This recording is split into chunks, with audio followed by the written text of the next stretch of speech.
Well, Kirk Herbstreit had some very interesting comments about the Dogs after the win over Ohio State, and he was calling them. He says that Georgia was just like a boxer, kind of hanging in there, just scoring a jab here and then doing just enough to give themselves a chance. In the fourth quarter, it came down to Stetson Bennett. He had to deliver late, and he stepped up and made just an incredible couple throws, including the game winner. I was talking with I know sometimes I don't really care about my like anecdotal stories. I was talking last night to a fellow photographer about about that play with AD in the corner. I did not think that that was an exceptional uh, athletic play, but the longer that we talked, uh, it wasn't that the play was some unbelievable thing, some Terry Godwin kind of deal where he's going over his back against Notre Dame, but it was just what it meant. Todd Kirkland, who is a photographer, he really popped that shot for sure, showing once and for all that it does matter where you sit on the sideline. Anyway, it really matters where you are. But that came right at him. Mine is not as good, but I tell you what, Kirk's exactly right. They had, Georgia had to do this late, and they did.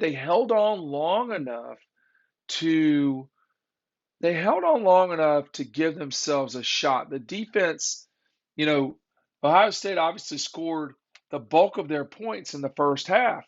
I mean, they wound up with 41, right? They only scored 13 in the second half. They only scored one touchdown in the second half, and it was in the third quarter. So they basically were kicking field goals after the touchdown.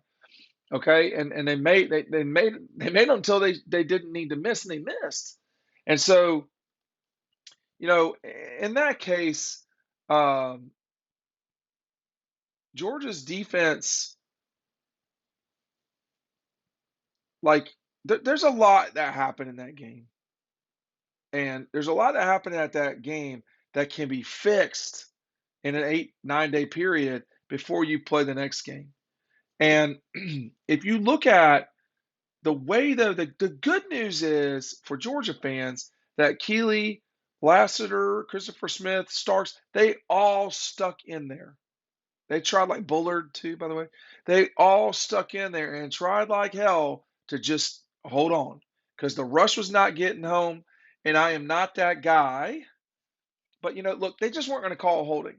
I mean, it had to be beyond ridiculous for them to call holding. There was one holding called on both teams the entire night. That was finally whistled on Ohio State.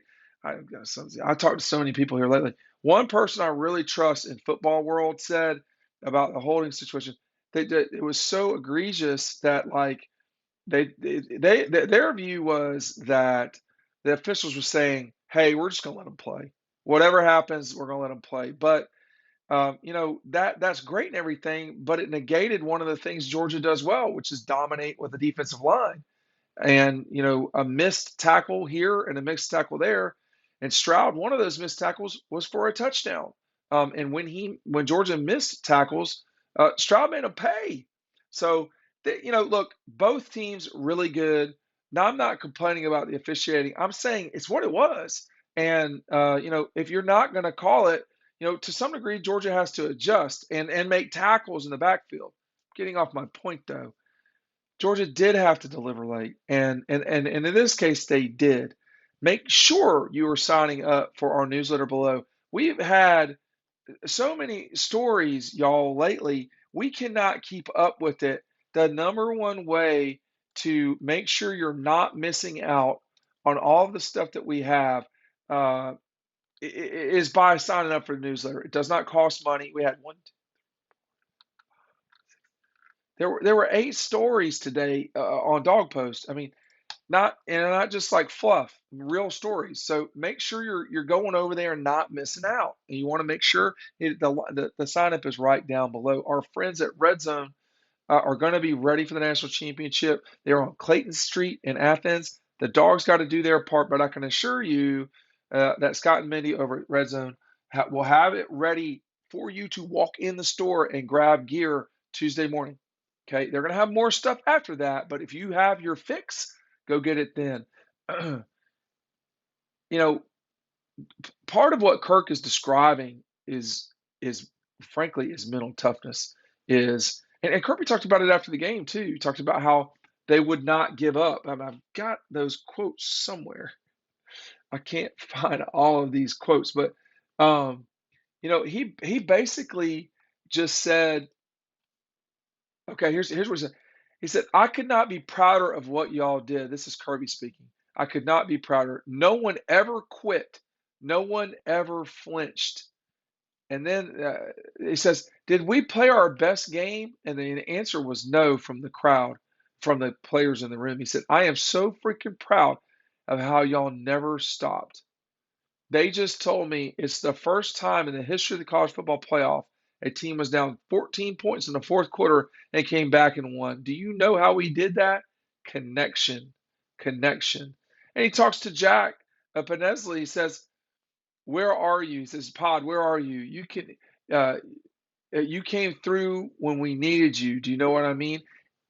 Everybody on that team did what they had to do to win. And again, back to Kirk, George was like a boxer, just kind of hanging on, scoring a jab here and doing just enough to get themselves a chance to win.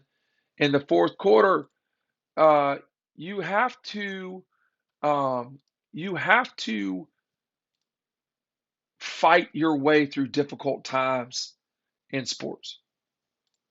And if you don't do that, uh, then you're not going to win games like that. These epic battles, like Georgia, Oklahoma in 2017, like Georgia, Florida in 2012, or you know, frankly, Kirby's old buddies back in the day in '96 at Auburn. I mean, these games are won and lost because players commit to not just not giving up, but not even thinking about changing their uh, what's the word?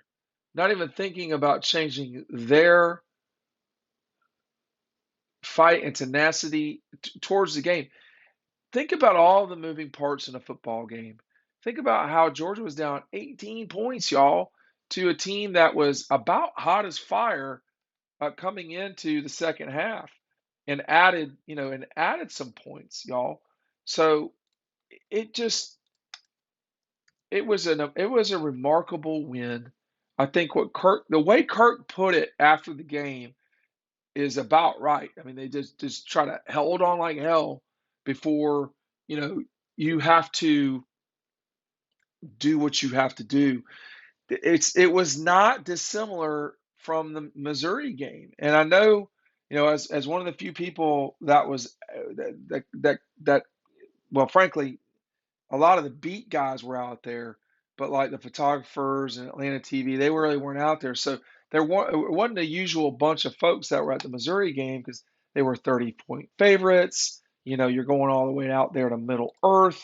It's not an easy, you know, trip out there, and it was not at all different than what Georgia got itself into at Missouri. The problem with the Mizzou game is that, comparing it to Ohio State is just drastically more gifted than Missouri.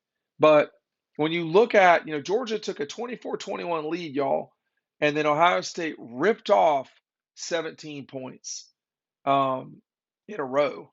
And that's you could feel the momentum, particularly when they came flying down the field to Georgia takes a 3-point lead. Then Ohio State 4 points, 11 points, 18 points going into the fourth quarter.